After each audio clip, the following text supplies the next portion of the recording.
Good morning. Hi, hello. मी सोनाली. आज सकाळी-सकाळी ना आज मस्त जेवण वगैरे केलं, स्वयंपाक वगैरे आवरून आहे ना आम्ही 12 नंतर निघालो तिकडे जाण्यासाठी, हळदीसाठी.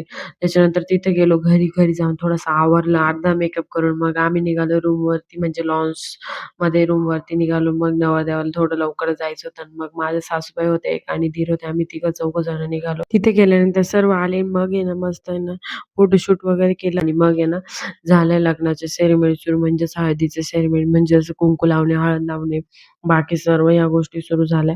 सुपारी वगैरे फोडणे या सुद्धा गोष्टी झाल्या. त्याच्यानंतर आहे ना मग मस्त असं त्यांचा आहे ना फोटोशूट झाला आणि व्हिडिओ पण छान झाला. त्याच्यानंतर हळदीला सुरुवात करायची होती पण पाऊस आला. मग म्हटलं आता हा जोरात येतो काय, मग सर्व बाजूला झाले. त्याच्यानंतर मग पाऊस थांबला. मग आम्ही ना हळदी वगैरे काढून घेऊन आणि ती नवरदेवाला लावण्यासाठी तयार केल्या आम्ही. आणि हे सर्व झाल्यानंतर आहे ना आम्ही मस्त मग ते हळद लावून आणि त्यांचे फोटो वगैरे काढून घ्यायला सुरुवात केली. कारण आहे ना पावसाचा नेम नव्हता. पाऊस कधी पण येऊ शकत होता. त्याच्यामुळे छान-छान असे फोटो वगैरे काढून घेतले आणि मग आहे ना नवरीचं करायचं होतं. नवरीसाठी ना मंडोळ्या वगैरे घालायच्या होत्या. तिला पण हळद लावून आहे ना रेडी करून घेतलं होतं. हळदीनंतर आहे ना ते मंडोळ्या वगैरे घालायचे ती सेरेमनी असते ना, ते सर्व काम चालू होतं. मग आम्ही ना ते करू लागलो तिला.